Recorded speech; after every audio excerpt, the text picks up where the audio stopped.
High নিউজে আপনাদেরকে স্বাগত। আমি রিক। শুরু করছি নিউজ টুডে। গুজরাটের আহমেদাবাদের মেঘানীনগরে ভেঙে পড়ে এয়ার ইন্ডিয়ার বিমান। কালো ধোঁয়ায় ঢেকে যায় গোটা এলাকা। লন্ডনগামী এই উড়ানে 242 জন যাত্রী ছিলেন বলেই জানিয়েছে গুজরাট পুলিশ। এই দুর্ঘটনায় অন্তত 200 জনের মৃত্যু হয়েছে। ঘটনাস্থলে উদ্ধারকারী দল ইতিমধ্যেই এই বিষয়ে গুজরাটের মুখ্যমন্ত্রীর সঙ্গে কথা বলেছেন কেন্দ্রীয় স্বরাষ্ট্রমন্ত্রী অমিত শাহ। এছাড়াও গুজরাটের স্বরাষ্ট্রমন্ত্রী ও পুলিশ কমিশনারের সঙ্গেও কথা বলেছেন এই নিয়ে। কেন্দ্র সরকারের তরফে সব রকম সহায়তার আশ্বাস দিয়েছেন শাহ। এই দুর্ঘটনায় এক্স হ্যান্ডেলে শোক প্রকাশ করেছেন বাংলার মুখ্যমন্ত্রী মমতা বন্দ্যোপাধ্যায়ও।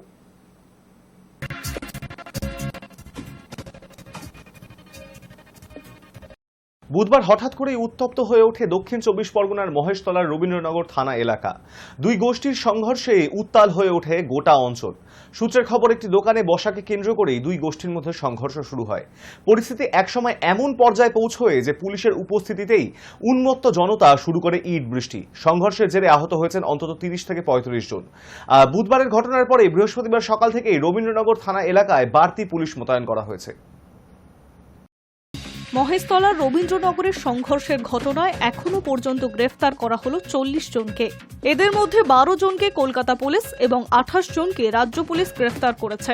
ধৃতদের বৃহস্পতিবার আদালতে হাজির করানো হবে। এলাকা জুড়ে জারি রয়েছে 163 ধারা। বুধবারের ঘটনার পর বৃহস্পতিবার সকাল থেকেই রবীন্দ্রনগর থানায় এলাকায় বাড়তি পুলিশ মোতায়েন করা হয়েছে। সেই এলাকায় প্রায় সব দোকানপাট বন্ধ। বৃহস্পতিবার সকালে এলাকায় পুলিশ টহল চলছে। বুধবারের ঘটনার জেরে বৃহস্পতিবার এলাকার পরিস্থিতি থমথমে। পুলিশ জানিয়েছে, বুধবারের ঘটনায় মোট 7টি মামলা দায়ের করা হয়েছে। বুধবার মহেশতলা সংঘর্ষে একের পর এক পুলিশকর্মী জখম হয়েছিলেন। রবীন্দ্রনগর থানার ঠিক পিছন দিকে আকরা ফটক বাজারে কার্যত তাণ্ডব চলেছিল। স্থানীয়রা একদল ইট বৃষ্টি করে পুলিশ কর্মীদের ওপর। একটা সময় পর পুলিশ কর্মীরা দিশেহারা হয়ে পড়েছিলেন। তাণ্ডব চালানো গোষ্ঠীরা রাস্তায় থাকা বাইকগুলিকেও অগ্নিসংযোগ করছিল। এই আবহে পুলিশ পিছু হটতে বাধ্য হয়েছিল। উত্তেজিত জনতা রবীন্দ্রনগর থানার কাছেই ঝামেলা পাকাতে শুরু করে। সিসি ক্যামেরা ভেঙে দেওয়া হয়েছিল। পুলিশ টিয়ার গ্যাসের শেল ফাটিয়ে জনতাকে ছত্রভঙ্গ করার চেষ্টা করে। বিভিন্ন গলিতে পুলিশ ঢুকে দুষ্কৃতীদের তাড়া করে।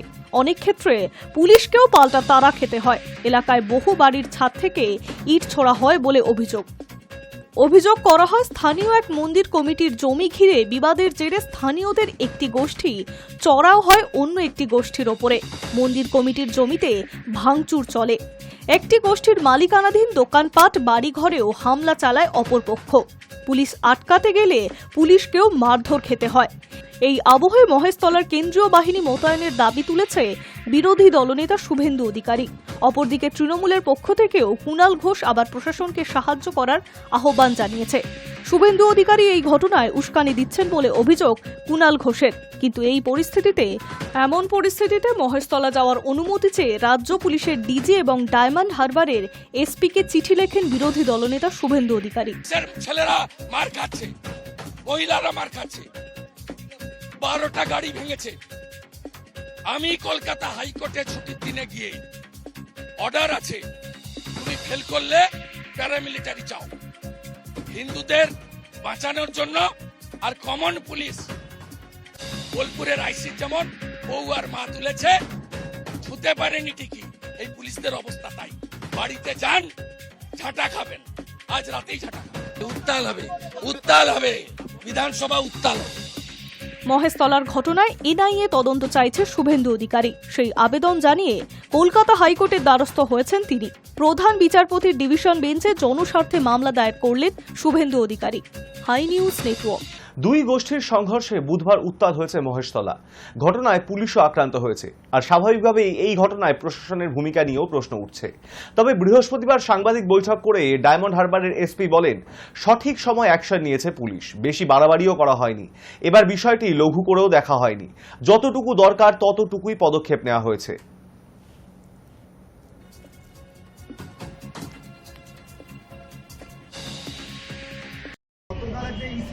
আপনারা জানেন, সারাদিন ধরে চলেছে। প্রায় 12টা সাড়ে 12টার থেকে ইনসিডেন্টটা শুরু হয়। ওখানে একটা মহেশতলা থানার সাইডে একটা মন্দির আছে। মন্দিরের ফ্রন্টে, এটা গভর্নমেন্ট ল্যান্ড, তার উপরে একটা তুলসী মঞ্চ, একটা এলএসডি একটা তুলসী মঞ্চ ছিল। সেটা নিয়ে অ্যালিগেশন ছিল একটা গ্রুপে, তারপরে সেটা নিয়ে গন্ডগোল হয় এবং আপনারা সবটাই কালকে লাইভের কভারেজে দেখেছেন কী হয়েছে না হয়েছে। তো আলটিমেটলি আমরা সেখানে ফোর্স ডিপ্লয় করতে সক্ষম হয়েছি। আমরা প্রায় 10টা পিকেট এখন দিয়েছি। অনেক সিনিয়র লেভেলের অফিসাররাও কালকে ছিলেন, এসেছিলেন এবং আজকেও তারা আছেন। একদম রাউন্ড দ্য ক্লক আমাদের ওখানে পিকেটিং চলছে। রাউন্ড দ্য ক্লক ওখানে আমাদের এখন পুলিশের মুভমেন্ট চলছে এবং এখন স্কুল আছে। আর আমরা ওখানে কালকে ডিএম সাহেব 163 বিএনএসএস, যেটা আগে 144 সিআরপিসি ছিল, সেটা প্রমাণেট করেছি এবং তার প্রপারলি আমরা সমস্ত জায়গায় আমাদের বিভিন্ন ভেহিকেলে এবং অটোতে করে আমরা সেটা সব জায়গায় জানিয়েও দিয়েছি। সব ময়লা পুলিশ জুড়ে তাপপ্রবাহ পরিস্থিতি, আর এই অবস্থায় রাজ্যের স্কুল পড়ুয়াদের জন্য নয়া সিদ্ধান্ত নিল রাজ্য সরকার। শুক্র ও শনিবার বন্ধ থাকবে রাজ্যের সমস্ত সরকারি শিক্ষা প্রতিষ্ঠান, তবে পার্বত্য এলাকার স্কুলগুলিতে ছাড় রয়েছে। এক্স হ্যান্ডেলে একথা জানান শিক্ষামন্ত্রী ব্রাত্য বসু। প্রসঙ্গত, গ্রীষ্মকালীন ছুটি কাটানোর পর 2রা জুন খোলে স্কুল, তবে ফের গরম পড়ায় আগামী 2 দিন স্কুল বন্ধের সিদ্ধান্ত নিল রাজ্য সরকার।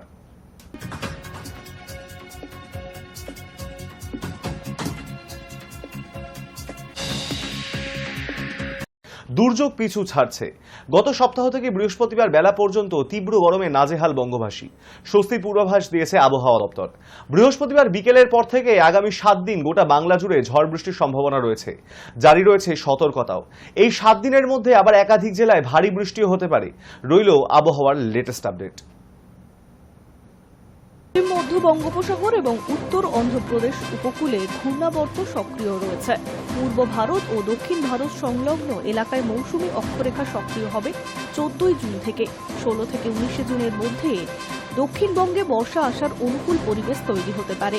বর্ষার কাঙ্ক্ষিত বৃষ্টি পেতে 22 থেকে 24 তারিখ পর্যন্ত অপেক্ষা করতে হবে বলে প্রাথমিক ইঙ্গিত পাওয়া যাচ্ছে। দক্ষিণবঙ্গে বৃহস্পতিবার বিক্ষিপ্তভাবে বজ্রবিদ্যুৎ সহ বৃষ্টি। শুক্রবার থেকে রবিবার পর্যন্ত কলকাতা সহ দক্ষিণবঙ্গের সব জেলাতেই ঝড় বৃষ্টির সম্ভাবনা। বজ্রবিদ্যুৎ সহ হালকা থেকে মাঝারি বৃষ্টির সঙ্গে 40 থেকে 50 কিলোমিটার গতিবেগে দমকা ঝোড়ো বাতাস বইবে উত্তর ও দক্ষিণ 24 পরগনা, পূর্ব ও পশ্চিম মেদিনীপুর এবং ঝাড়গ্রাম জেলাতে। কলকাতা সহ দক্ষিণবঙ্গের বাকি সব জেলাতেই 30 থেকে 40 কিলোমিটার গতিবেগে ঝড়ের সঙ্গে বজ্রবিদ্যুৎ সহ বৃষ্টির পূর্বাভাস। বৃষ্টির কারণে শুক্রবার থেকে রবিবারের মধ্যে 2 থেকে 4 ডিগ্রি সেলসিয়াস পর্যন্ত তাপমাত্রা কমবে দক্ষিণবঙ্গের জেলাগুলিতে। উত্তরবঙ্গে বিক্ষিপ্তভাবে বজ্রবিদ্যুৎ সহ বৃষ্টি। দার্জিলিং, কালিম্পং, আলিপুরদুয়ার, জলপাইগুড়ি, কোচবিহার এবং উত্তর দিনাজপুরের জেলাতে বজ্রবিদ্যুৎ সহ বৃষ্টির সঙ্গে 40 থেকে 50 কিলোমিটার গতিবেগে দমকা ঝোড়ো বাতাস বইবে।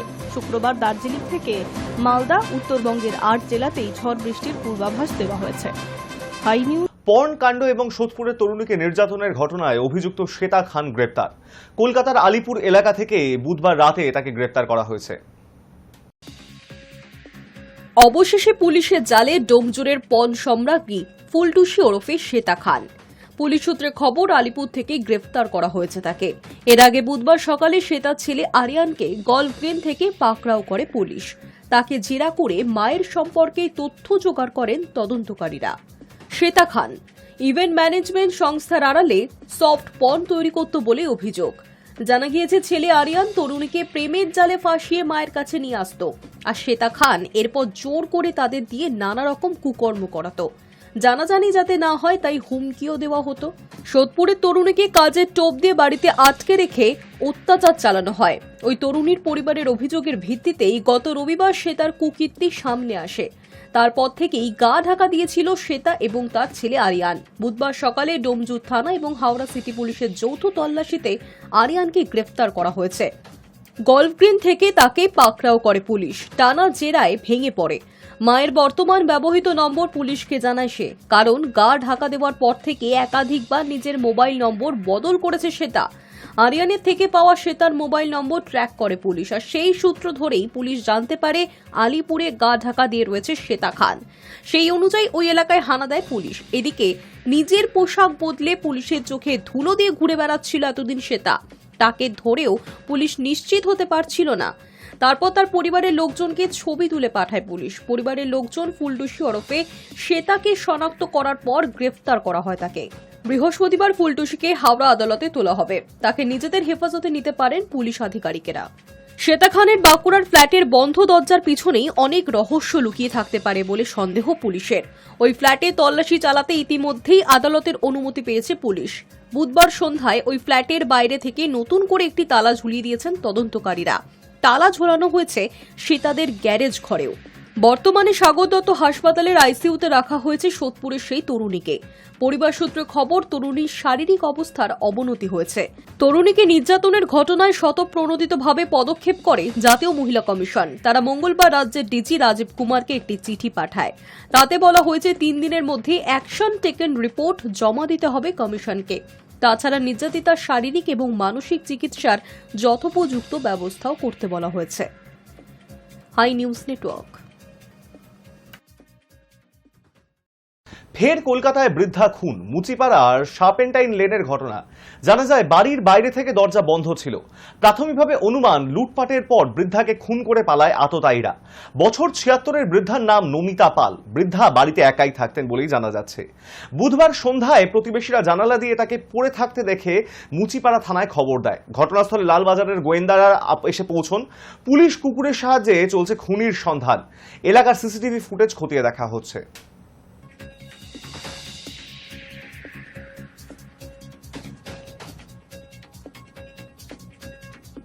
নন ইন্টারলকিং এর কাজ চলবে, তাই আগামী শুক্র এবং শনিবার শিয়ালদা শাখায় বাতিল থাকবে 46টি লোকাল ট্রেন। একই সঙ্গে কয়েকটি ট্রেনের যাত্রাপথের সময়ও বদল ঘটানো হয়েছে। এর মধ্যে অধিকাংশই শিয়ালদা শান্তিপুর লাইনে। ফলে সপ্তাহের শেষে ফের দুর্ভোগের মুখে পড়তে হতে পারে যাত্রীদের। রেলের তরফে এক বিজ্ঞপ্তিতে জানানো হয়েছে, পরিষেবার উন্নতির জন্য শিয়ালদা ডিভিশনের কালীনারায়ণপুর শান্তিপুর অংশে ৪র্থ লাইনের কাজ করা হচ্ছে। নন ইন্টারলকিং এর কাজের জন্য আগামী শুক্রবার সকাল 10টা থেকে রবিবার সন্ধ্যা 6টা পর্যন্ত 46টি লোকাল ট্রেন বাতিল করা হচ্ছে।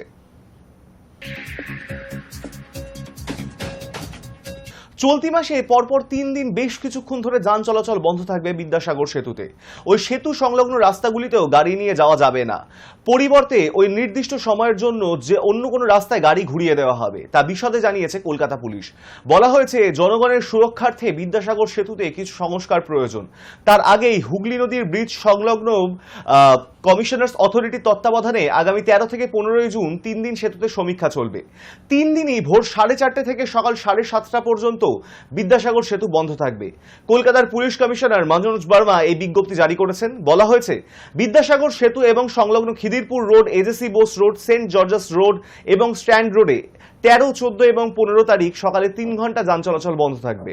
বুধবার হাওড়া পুলিশের ডিসি ট্রাফিক সুজাতা কুমারী বিনাপানি এবং কলকাতা পুলিশের ডিসি ট্রাফিক ইয়েলওয়াদ শ্রীকান্ত জগন্নাথরাও যৌথভাবে সাংবাদিক বৈঠক করে সেতু বন্ধের কথা জানিয়েছেন।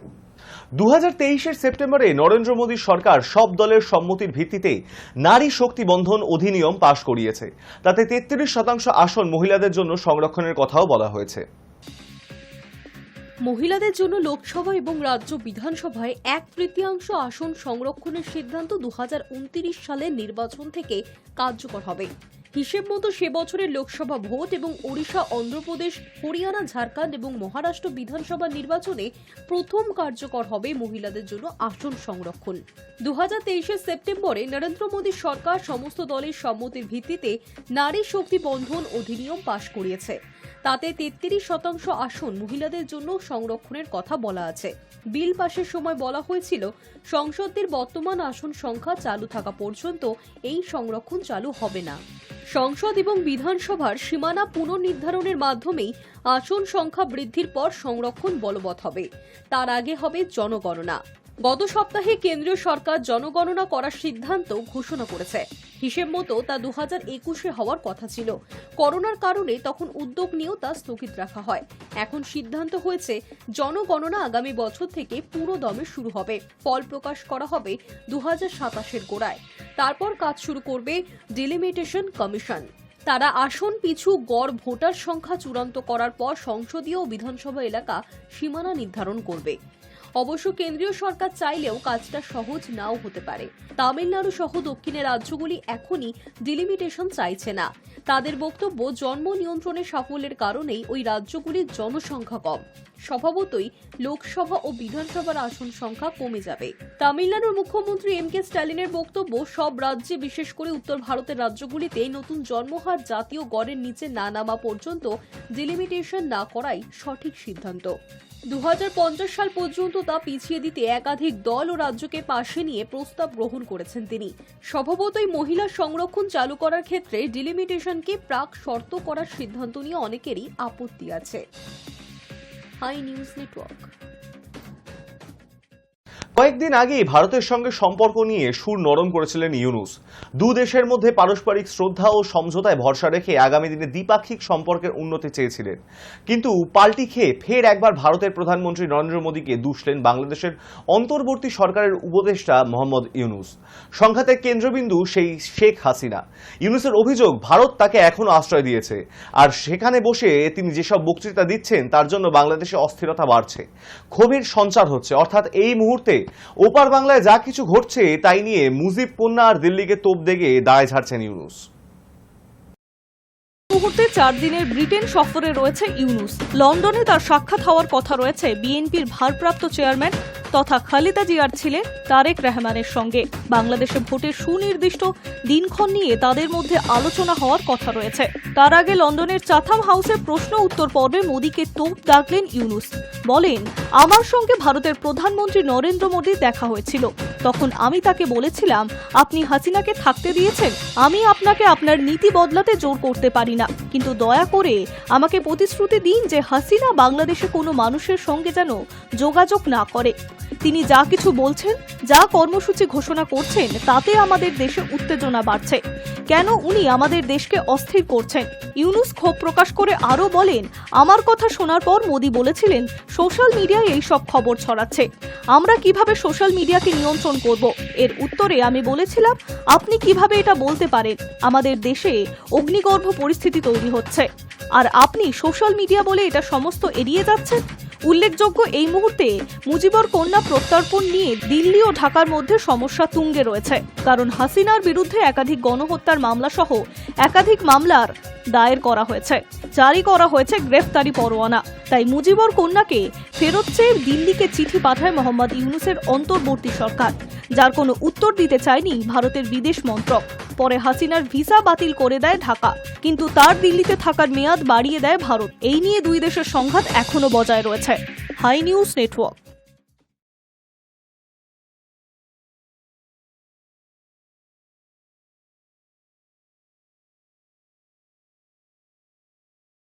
ট্রাম্প আগেই ঘোষণা করেছিলেন, এবার তা কার্যকর করলেন মার্কিন president Donald Trump. Trump card বিক্রি করা শুরু করে দিল তার প্রশাসন। মার্কিন নাগরিকত্ব পাওয়ার প্রথম ধাপ হিসেবে যে কেউ এই কার্ড পাওয়ার জন্য আবেদন করতে পারেন, তবে তার জন্য সংশ্লিষ্ট ব্যক্তিকে $5 মিলিয়ন খরচ করতে হবে। টাকার অঙ্কটা অবশ্য আগেই জানিয়েছিলেন ডোনাল্ড ট্রাম্প। ট্রাম্প কার্ড বিক্রি শুরু করে দিল তার প্রশাসন।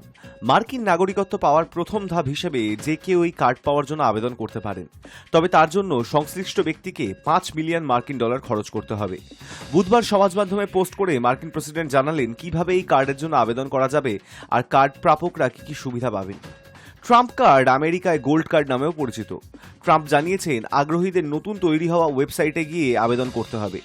সাইটে থাকা একটি ফর্ম পূরণ করার পরে সংশ্লিষ্ট ব্যক্তি একটি ওয়েট লিস্টে থাকবেন এবং সেই ব্যক্তি নির্দিষ্ট মাপকাঠিতে উত্তীর্ণ হলে ট্রাম্প কার্ড হাতে পাবেন। তবে ট্রাম্প স্পষ্ট করে জানিয়ে দিয়েছেন, এই কার্ড হাতে থাকা মানে মার্কিন নাগরিকত্ব পাওয়া নয়। তবে ট্রাম্প কার্ড বিশ্বের শ্রেষ্ঠতম দেশে ঢোকার সুন্দর পথ বলে জানিয়েছেন তিনি। প্রসঙ্গত, আমেরিকার নাগরিকত্ব পাওয়ার জন্য কোনো ব্যক্তির ন্যূনতম বয়স 18 হতে হবে। তাছাড়া সেই ব্যক্তিকে অন্তত 5 বছর অপেক্ষা করতে হবে, তারপর সেই ব্যক্তি নাগরিকত্বের জন্য আবেদন করতে পারবেন। তবে সেক্ষেত্রে আবেদনকারী ইংরেজিতে কথা বলতে সক্ষম কিনা, তার নৈতিক চরিত্র যথাযথ কিনা তা খতিয়ে দেখা হবে। ট্রাম্প জানিয়েছেন, এই কার্ডের জন্য তার মার্কিন আইনসভার কাছে অনুমতি নেওয়ার প্রয়োজন নেই। এক্ষেত্রে তার ব্যাখ্যা, নতুন কার্ডে কোথাও নাগরিকত্ব দেওয়ার কথা বলা হয়নি, কেবল আমেরিকায় প্রবেশাধিকারের ছাড়পত্র দেওয়া হয়েছে। এই কার্ডের জন্য বহু ভারতীয় উপকৃত হবেন বলে সম্প্রতি দাবি করেছিলেন আমেরিকার বাণিজ্য সচিব হওয়ার্ড লুটনিক। তিনি বলেন, যারা আমেরিকার অর্থনৈতিক প্রক্রিয়ায় যোগ দিতে চান তাদের জন্য এটা বড় একটা সুযোগ। দ্বিতীয়বার আমেরিকায় ক্ষমতায় কঠোর অভিবাসন নীতি নিয়ে চলার ইঙ্গিত দিয়েছেন ট্রাম্প। আমেরিকা থেকে অবৈধ অভিবাসীদের নিজ নিজ দেশে পাঠানোর প্রক্রিয়া চলছে। সেই সঙ্গে কঠোর শুল্ক নীতির কথাও ঘোষণা করেছেন ট্রাম্প প্রশাসন। তবে ট্রাম্প এবার গ্রিন কার্ড দেওয়ার ক্ষেত্রে রাশ টানবেন কিনা তা নিয়ে প্রশ্ন উঠতে শুরু করেছে। কারণ বর্তমানে EB-5 প্রোগ্রামের মাধ্যমে অভিবাসী বিনিয়োগকারীরা আমেরিকায় গ্রিন কার্ড পেয়ে থাকেন। ট্রাম্প অবশ্য জানিয়েছে নতুন কার্ড গ্রিন কার্ডের মতোই হবে, তবে এটি আরও একটু অভিজাত পর্যায়ের। Hi news network. News today এখন এই পর্যন্তই। দেখতে থাকুন হাই নিউজ, নির্ভীক নিরপেক্ষ।